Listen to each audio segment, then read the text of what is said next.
Assalamualaikum warahmatullahi wabarakatuh.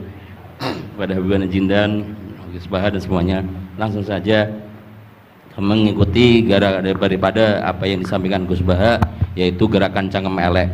Alhamdulillah tempat kita di daerah Bogor khususnya bertempat yang berseberangan dengan beberapa faham yang macam-macam, dan itu mustajab gerakan Cangkem Elek untuk menghadapi mereka ngoten Gus. Terus kulot dia nyuwun ijazah terus mewakili sedaya, dan yang kami kalih mumpung teng mriki kan ingkang didhawuhaken Gus Bawau fasilitas dinggo fasilitas nyuwun fasilitas ijazah ngrungokke tafsir Jalalain ingkang teng YouTube. Terus nyuwun ijazah ingkang kathah niki, ambil ijazah yang banyak, fasilitas dari apa yang jadi tadi disebutkan beliau, fasilitas, masyhad dan semuanya. Jadi kita memiliki cara fikir yang enteng, yang enak. Dan mumpung wonten ijazahipun nggih kula suwun ngoten Gus Bang. Ngoten cekap semanten. Assalamualaikum warahmatullahi wabarakatuh.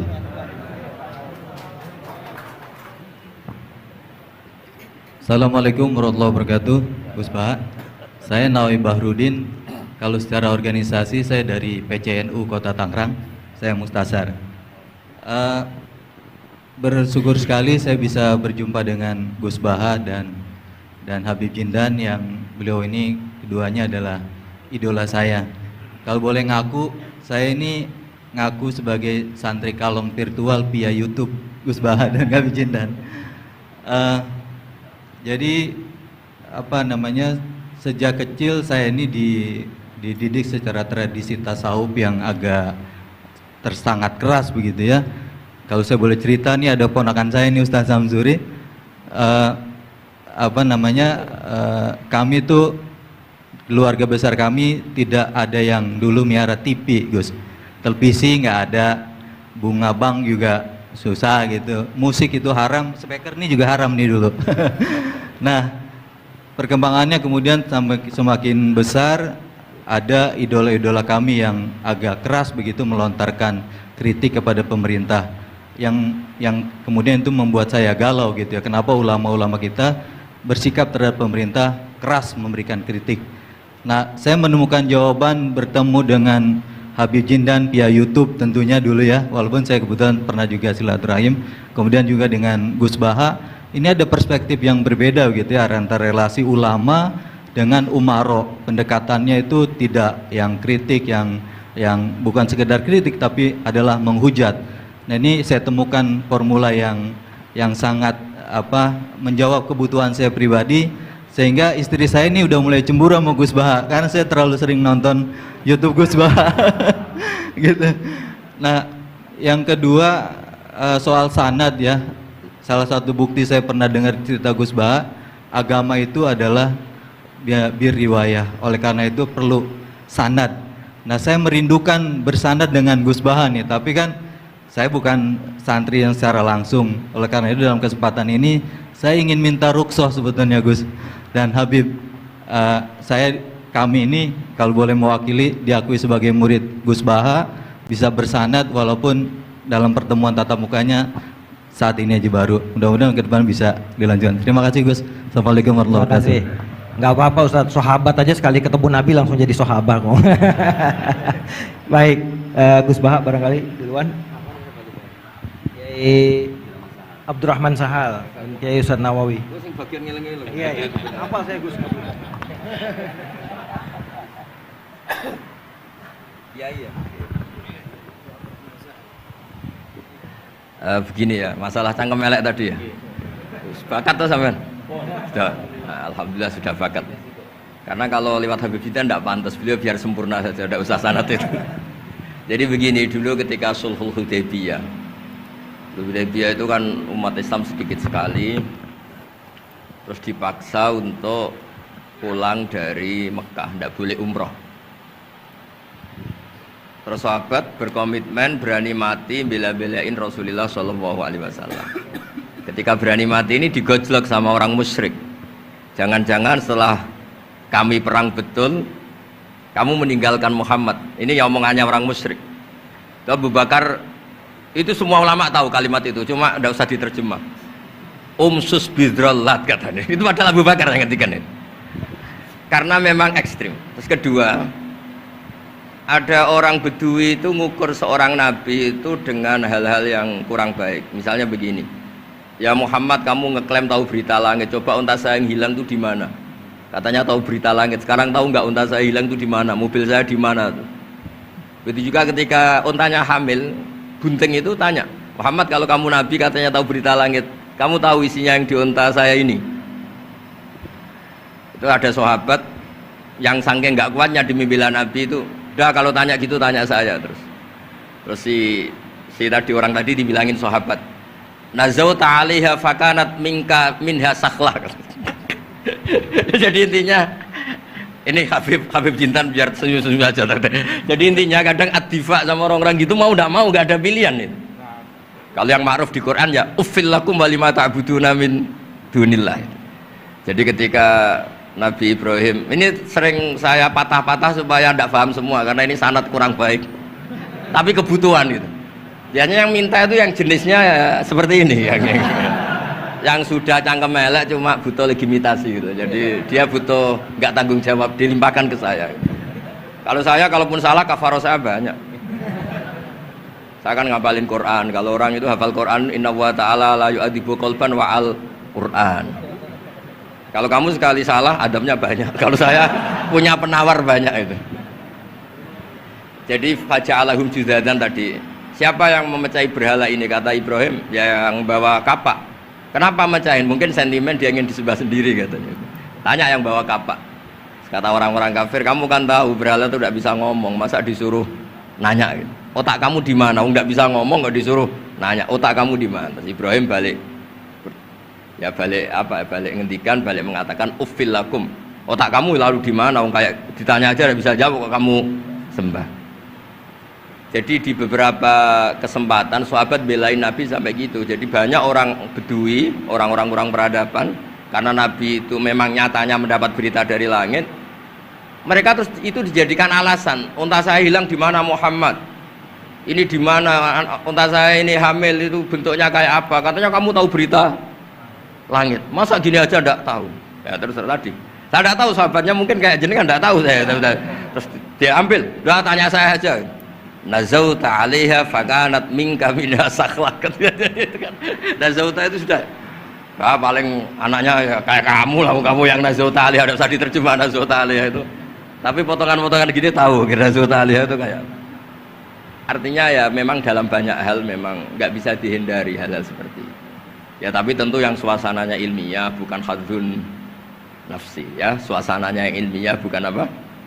Hadzun nafsi. Karena kadang-kadang memang mau tidak mau kayak ya tadi orang-orang yang menghujat Nabi, orang-orang yang apa itu. Kadang-kadang paling efektif itu ya jawab seperti itu. Ya, jawab seperti itu sudah berapa tadi? 3 kan? Nah, itu bukti bahwa kadang-kadang itu nggak ada pilihan dalam menjelaskan. Ya, nggak ada pilihan dalam menjelaskan. Ya maksudnya seperti itu, tapi tidak tahu saja. Daripada anggap pimpinan kan kasihan, saya aja yang jawab. Nah, terus tadi yang Jalalain urutin sanad saya memang sebetulnya kalau saya boleh milih di mana-mana sanad tuh ngajinya utuh. Saya dulu ngaji Mbah Mun itu mulai Jamul Jawami, Fathul Wahab banyak. Sebagai keluarga Quran, bapak saya itu hafal Quran tuh kayak Fatihah, ma'ruf itu di daerah saya. Tidak ada orang hafal Quran kayak Fatihah kayak bapak saya itu. Makanya tradisi keluarga kami memang Quran. Terus babah kami juga dari ulama Lasem, Habib Jitan pernah rawuh di mbah saya. Kebetulan pondoknya mbah saya namanya juga Al-Fakhriyah. Jadi karena kalau konstruksinya tidak khatam seperti ini namanya ijazah amma. Ijazah amma ya cukup lah buat rame-rame. Tapi secara keilmuan itu masalah karena konstruksinya belum selesai. Makanya tadi saya senang Habib Jitan ketika cerita ada orang ngajar lumak. Usul fikih itu perangkat yang mau tidak mau untuk alat tafsir. Misalnya begini, wa antasma'u bainal ukhtain, tidak boleh mengumpulkan perempuan 2 yang kakak beradik jadi istrinya 1 orang. Itu bainal ukhtain itu min itlaqil ba'di wa iradatil kul, yang dimaksud Allah adalah mengumpulkan 2 orang yang ada hubungan mahram. Coba kalau kita misalnya bikin gerakan kembali ke Quran, berarti yang haram hanya antasma'u bainal ukhtain. Padahal yang haram adalah bainal mar'ah wa ammatiyah wala bainal mar'ah wa khalatiyah wala bainal mar'ah wa jaddatiyah. Pokoknya 2 perempuan yang ada hubungan mahram tidak boleh dikumpulkan dalam satu pernikahan. Bayangkan kalau orang tidak ahli usul fikih kemudian dia mentafsirkan Quran, terus dia hanya pegang wa antasma'u bainal ukhtain. Itu juga anak tiri.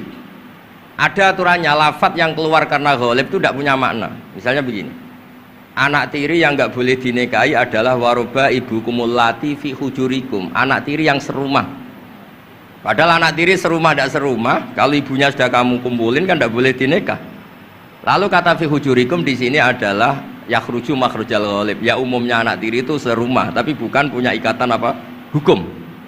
Nah, hal seperti itu kan riskan kalau kita tidak mengaji usul fikih, apa kaidah fikih. Misalnya gini, ada ular di dalam, terus kiainya bilang, Jamal ambilkan tongkat. Terus kamu karena nggak dipanggil namanya, terus nggak ngambil tongkat. Oh yang dipanggil Jamal bukan saya. Ini santri geblek dah. Sebenarnya kata manggil itu qaulun nabi li ahadin min ashabi itu qauluhu lil jami'. Yang hal-hal yang baik, yang darurat, siapapun yang bisa melakukan harus melakukan itu meskipun nggak dipanggil. Coba semua wiridan, ya Mu'ad inni uhibbuka. Fakul dubura kulli sholatin Allahumma a'inni ala dzikrika wa syukrika wa husni ibadatik. Sebagai riwayat fala tada'anna dubura kulli sholat. Terus kamu bilang nama saya ada Mu'ad loh. Berarti tidak kena ijazah itu. Itu harus ada analisis usul fikih. Kalau enggak ya habis kita. Semua wiridan tuh ya Abu Hurairah, ya Mu'ad, ya Aba. Nah, terus kamu saya ada yang di waksiati Rasulullah, ada yang diijazahi, ada bisa. Jadi masalah sana tuh maunya kalau sampean orang baik ya semua kebaikan tuh saya ijazahkan. Ya tapi tentu beda yang ngaji betulan sama yang ngaji begini-begini itu. Ya memang seperti itu, karena kalau ingin jadi ulama konstruksinya memang harus utuh. Karena tadi ada usul fikih, ada kaidah fikih, ada macam-macam kayak tadi wa antasma'u bainal ukhtain. Itu ya zaman Nabi Sugeng sudah nambahi wala bainal mar'ati wa amatiha. Tidak boleh menikahi istri dan budenya atau bulenya. Nah, kenapa Nabi tidak bilang wala bainal mar'ati wa jaddatiha? Kayaknya orang kelainan kalau kepikiran seperti itu. Loh kalau bule itu masih masuk lah. Ya misalnya istri kamu 17, bulenya 27 kan kok cantik budenya kan masih bisa mikir gitu. Tapi kalau istri kamu 20, mbahnya 80 kok kepikiran itu kan. Sehingga di hadis memang hanya wala bainal mar'ati wa ammatiha, wala bainal mar'ati wa kholatiha. Nabi tidak mengatakan wala bainal mar'ati wa jaddatiha. Kayaknya kalau orang normal tuh tidak kepikiran gitu. Ya tapi apapun itu nyatanya Quran hanya wa antasma'u bainal ukhtain. Itu kalau nggak dijelaskan pakai usul fikih, ini min itlaqil badi wa iradil qul secara balaghah. Ya itu kan tidak bisa. Nah, di sini pentingnya ngaji khatam. Makanya saya suka ngaji Jalalain dengan penjelasan fikih, penjelasan usul fikih, karena supaya orang itu tahu lah bahwa maknani Quran tadi seperti yang didahulukan Habib Jindan itu. Ya kalau kamu tidak menguasai betul, terus akhirnya ngomong menurut saya, Quran kok menurut saya, menurut perasaan saya tidak bisa. Kata Habib Jindan kok biroyi ya sudah pesen tiket di neraka. Ngeri kan? Apalagi sudah biroyi dapat penghormatan, dapat uang, dapat panggung. Islam kok menurut saya, loh ini Islam yang menurut Rasulullah, Islam kok menurut saya. Makanya ini saya fanatik bahwa kitab tadi saya tunjukkan ke Habib Jindan beberapa kitabnya Said Muhammad yang menyebut mbah beliau apa supaya mudawwan. Dulu itu ada orang alim alama namanya Les bin Sa'ad. Kata Imam Syafi'i, al-Les afqahu min Malik illa annahu daya'ahu ashabuh. Imam Les secara fikih itu lebih alim dibanding Imam Malik, tapi daya'ahu ashabuh. Murid-muridnya enggak menulis. Andai kan Habib Salim tidak punya putra Habib Novel, tidak punya cucu Habib Jindan, mungkin orang tidak bakas lagi Habib Salim. Bazuber andai kan tidak punya putra Mbah Mun, orang juga tidak bakas lagi Bazuber. Bapak saya Kiai Nur Salim andai kan tidak punya putra saya, mungkin orang sudah lupa.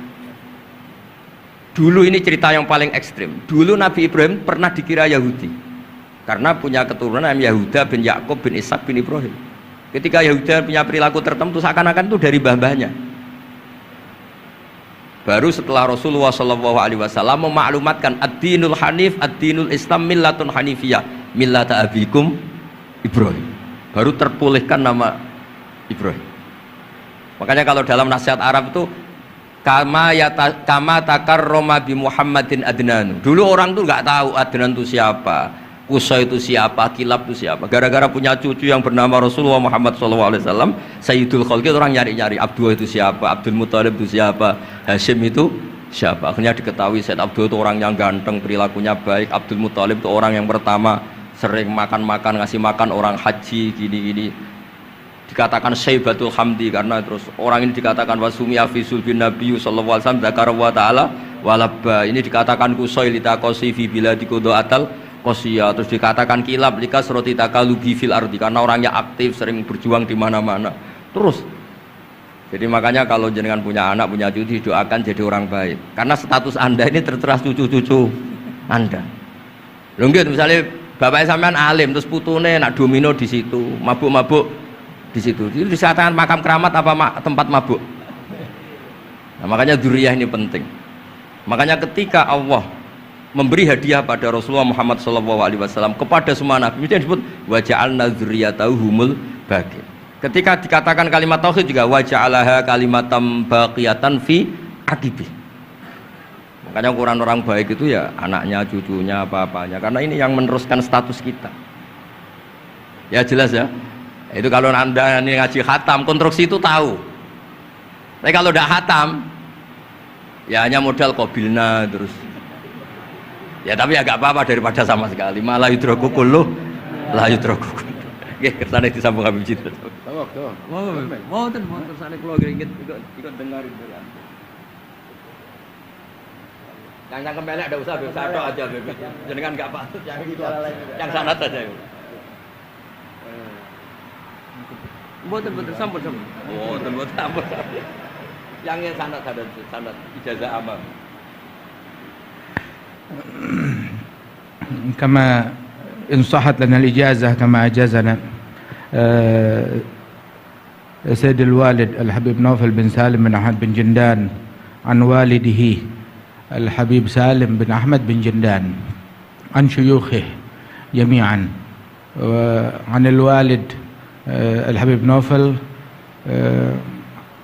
عن جد الحبيب علي بن عبد الرحمن الحبشي وكذلك كما أجازنا الجد الحبيب محمد بن علي بن عبد الرحمن عن والده الحبيب علي بن عبد الرحمن الحبشي وكما أجازنا شيخنا ومربينا الإمام الحبيب عمر بن محمد بن سالم بن حفيظ عن شيوخه وكما أجازنا شيخنا الحبيب علي المشهور بن محمد بن سالم بن حفيظ وشيخنا السيد محمد بن علي بن عباس المالكي والحبيب عبد القادر بن أحمد السقاف والحبيب أبي بكر بن علي بن أبي بكر بن علي بن عبد الرحمن المشهور والحبيب زين بن إبراهيم والحبيب سالم بن عبد الله بن عمر الشاطري وأخيه الحبيب حسن جميع مشايخنا فبأسانيدهم إن صحت لنا الإجازة أجزناكم في تعلم والتعليم تذكر التذكير في الدعوة إلى الله تعالى وفي أذكار سادة بني علوي وفي كل ما يقربكم إلى الله إن صحت لنا الإجازة أجازناكم بذلك.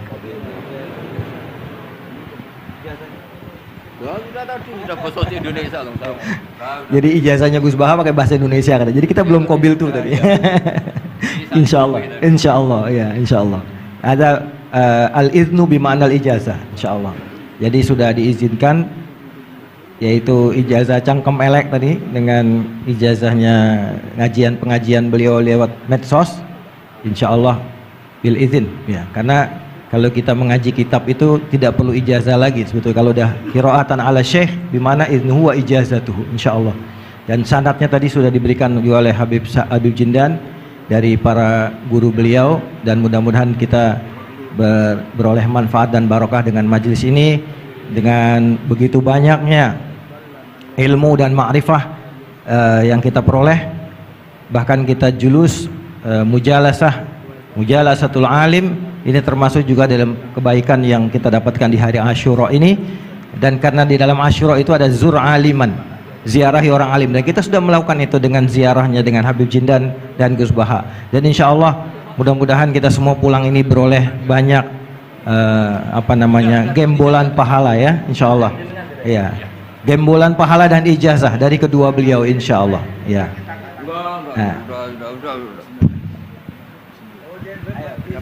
Ya, ajazatuhum kama ajazalana syekhuna wa syekhu syekhina Maimun Zubair wa aslafuhu ila Rasulillah sallallahu alaihi wasallam. Bilal ijazah wa tasharrafna bikum wa jazakumullah khairan katsiran. Kiai Yusuf Mansur mau ngasih ijazah nggak? Kali, kalau Kiai Yusuf Mansur ngasih duit aja sama kita buat ongkos pulang. Setuju nggak kira-kira? Oh setuju katanya.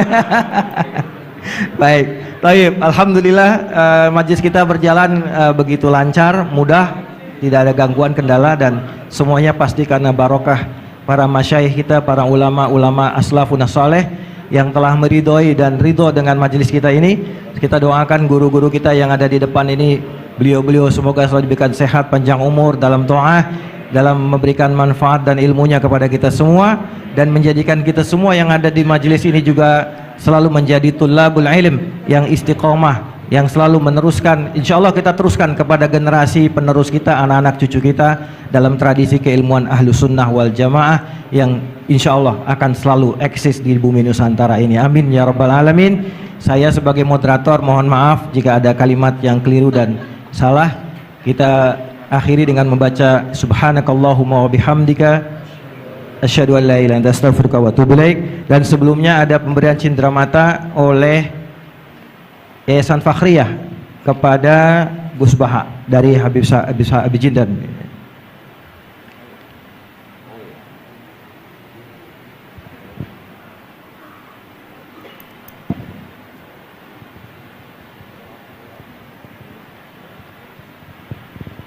Sallu ala Nabi Muhammad. Kita senang dengan keberadaan beliau berdua ini, Masya Allah. Dan yang kedua dari Majelis Silaturahim diserahkan oleh Ustadz Mustafa Ismail. Fadhal, silakan.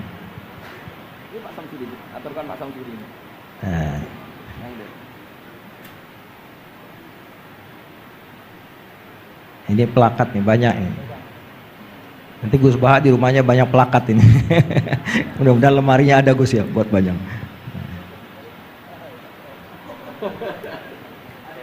Buat Habib Jindan juga dan buat Gus Baha. Baik.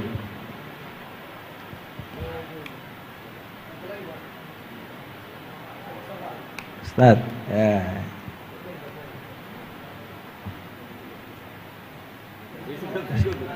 Nah, saking girangnya sama Gus Baha sampai lupa plakatnya mau dikasih. Salaman duluan, plakatnya belum. Baik. Baik, alhamdulillah, alhamdulillah. Alhamdulillah kita tutup majelis kita dan sekali lagi kami mohon maaf atas segala kesalahan dan kekurangan. Hadanallahu wa iyyakum ajmain. Kita setelah ini ada majelis rohah nanti dipandu oleh MC. Dan saya sebagai moderator pamit diri dan assalamualaikum warahmatullahi wabarakatuh.